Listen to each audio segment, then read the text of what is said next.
Hi friends எல்லாருக்கும் வணக்கம். இன்றைக்கி பார்த்தீங்கன்னா சண்டே. இன்றைக்கி சண்டே வந்து சூப்பராக இருக்குது கிளைமேட்டு. மார்னிங்கே நல்ல வெயிலாக இருக்குது. என்றைக்கும் பார்த்தீங்கன்னா டெய்லி காலையில் வந்து நமக்கு ஒரு 7:00 வர நமக்கு ரெயின் இருக்கும். அதுக்கப்புறம் தான் லைட்டாக கொஞ்சம் வெயில் வரும். இன்றைக்கி அப்படி இல்லை. இன்றைக்கி ரெயினே இல்லை. இன்றைக்கி கிளைமேட் வந்து சூப்பராகவே இருக்குது. நாங்கள் எல்லோரும் சர்ச்சுக்கு கிளம்பிட்டோம். இங்கே சர்ச்சு பார்த்தீங்கன்னா காலையில் 8:30க்கு. அப்புறம் நாங்கள் வந்து அந்த டைமுக்கு பஸ் கிடையாது. காலையில் 8 மணிக்கெல்லாம் பஸ் போயிடும். இப்போ நாங்கள் என்ன பண்ணோம்னா, ஒரு ஆட்டோவில் ஏறிட்டு நானும் பசங்க எல்லோரும் கிளம்பிட்டோம். இங்கே பார்த்தீங்கன்னா தெரியும் கிளைமேட் வந்து இன்றைக்கி சூப்பராக இருக்குது. ரோடுமே பார்க்கவே அழகாக இருக்குது.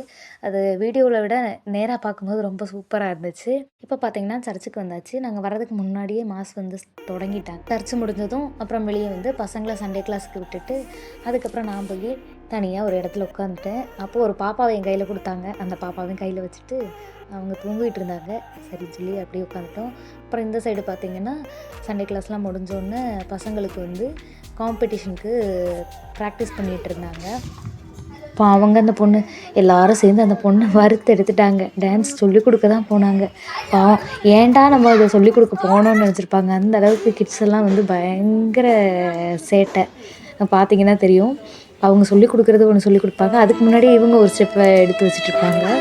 அந்த மாதிரி தான் பண்ணுவாங்க. இங்கே பார்த்திங்கன்னா தெரியும். சரியான காமெடியாக இருந்துச்சு. அப்படியே அதையே பார்த்துட்டு அப்படியே உட்காந்துட்டு இருந்துட்டு அதுக்கப்புறம் பசங்க வந்ததும் நாங்கள் எல்லோரும் கிளம்பிட்டோம். இதுதான் எங்களோட சர்ச்சு. சர்ச்சோட பேர் வந்து செரு புஷ்பம், அதாவது லிட்டில் ஃப்ளவர் சர்ச் தான் சர்ச்சோட நேமு. இப்போ பசங்களும் வந்துட்டாங்க. நாங்கள் எல்லோரும் கிளம்பிட்டோம். கிளம்பும்போது வழியிலேருந்து சின்னவர் ஒரு 2 இலையை பறிச்சிட்டு வந்து கொடுத்தாரு பூ செய்ய சொல்லி. அதுக்கப்புறம் அவனுக்கு சின்னதாக ஒரு பூவை செஞ்சு கொடுத்தோன்னா அவர் பயங்கர ஹாப்பி ஆகிட்டார்.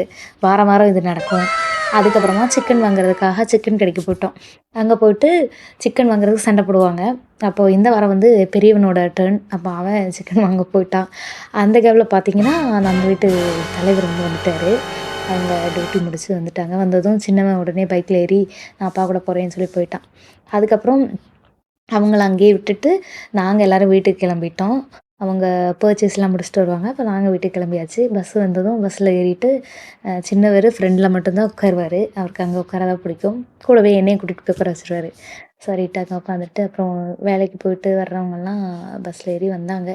அப்படியே அவங்க கூட அப்படியே பேசிட்டு இப்போ பார்த்தீங்கன்னா தெரியும், இதுதான் நாங்கள் போகிற ரோடு பார்க்குறதுக்கு அவ்வளோ ஒரு அழகாக இருந்துச்சு. ரொம்ப நாள் ஆச்சு இந்த மாதிரி இந்த ஒரு கிளைமேட்டில் பார்த்து. அப்போது ஒரு பீஸ்ஃபுல்லான ஒரு மைண்ட் செட் வந்து இருந்துச்சு. அப்படியே வந்து இறங்கிட்டு நாங்கள் 3 பேரும் மெதுவாக நடந்து வீட்டுக்கு வந்துட்டோம்.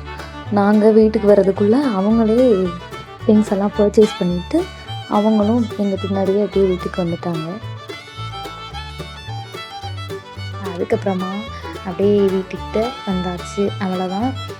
அதுக்கப்புறம் வீட்டுக்கு போய் பார்த்தா பெரியவர் நம்ம பூனைக்குட்டி ஓடி வந்துட்டார். நம்ம குட்டூஸு வந்ததும் ஒரே கத்து. அவருக்கு பசி போல். நாங்கள் காலையில் சாப்பாடு கொடுக்காம போயிட்டோம். 2 பேரும் விளையாட போயிட்டாங்க. நல்லா சாப்பாடு கொடுத்தோம். அதுக்கப்புறம் கத்திட்டே இருந்தோம். அதுக்கப்புறம் சாப்பாடை கொடுத்துட்டு அதுக்கப்புறமா போய் பசங்களுக்கு சாயெல்லாம் வச்சு கொடுத்துட்டு டைம் ஆயிடுச்சு. லஞ்சு சமைக்கணும், அவங்க டியூட்டி. அதனால் சாப்பாடை வச்சுட்டு அதுக்கப்புறம் வந்தால் அவங்க வரும்போது அவங்களும் வீட்டுக்கு வந்துட்டு முட்டை பப்ஸ் வாங்கிட்டு வந்தாங்க. இப்போ தான் சரியான காமெடியே ஸ்டார்ட் ஆச்சு. நான் சும்மா தான் ஏதாவது பேசுகிறாங்களான்னு பாப்பான்னு வீடியோ ஆன் பண்ணி வச்சேன். என்ன நடந்துச்சுன்னா, சின்னவன் சாப்பிட்டுட்டு இருந்தான். அப்போ இவங்க என்ன பண்ணாங்க, இங்கே கொடுட்டா நான் எப்படி சாப்பிடணும்னு சொல்லி காட்டுறேன்னால உடனே அவனும் ஆர்வமாக கொடுத்துட்டான்.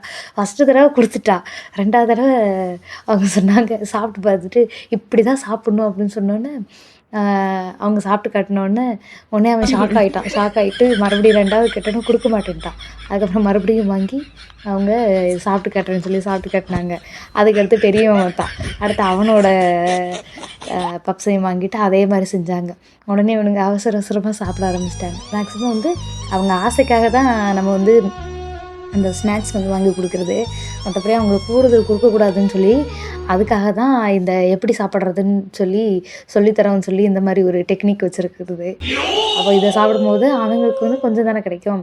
இப்போ இது வந்து அதிகமாக கடையில் வந்து சாப்பிடக்கூடாது. அதுக்காக தான் நம்ம மேக்ஸிமம் வீட்டிலே கேட்குறதெல்லாம் செஞ்சு கொடுக்குறது தான். அதுக்கப்புறமா அதை முடிச்சுட்டு லஞ்சு சமைக்கணும்ல, அவங்க 2 மணிக்கு டியூட்டிக்கு போகிறதுக்கு முன்னாடியே எல்லாம் சமைக்கணும்னு சொல்லிவிட்டு இப்போ நான் வந்து வச்ச ரைஸ் வந்து ரெடி ஆகிடுச்சு. இப்போ ரைஸ் எடுத்துட்டு அதுக்கப்புறமா ஒரு பக்கமாக ஈரல் ஃப்ரை வச்சுட்டு இன்னொரு பக்கம் சிக்கன் குழம்பும் வச்சுட்டு அதுவும் ரெடி ஆகிடுச்சு. ரெடி ஆனோடனே அவங்களுக்கு சாப்பாடை கொடுத்தாச்சு. கொடுத்துட்டு அதுக்கப்புறம் பசங்களுக்கு சாப்பாடு கொடுத்தாச்சு. கொடுத்தோன்னே சூப்பராக இருக்குமா அப்படின்னு சொல்லிட்டாரு.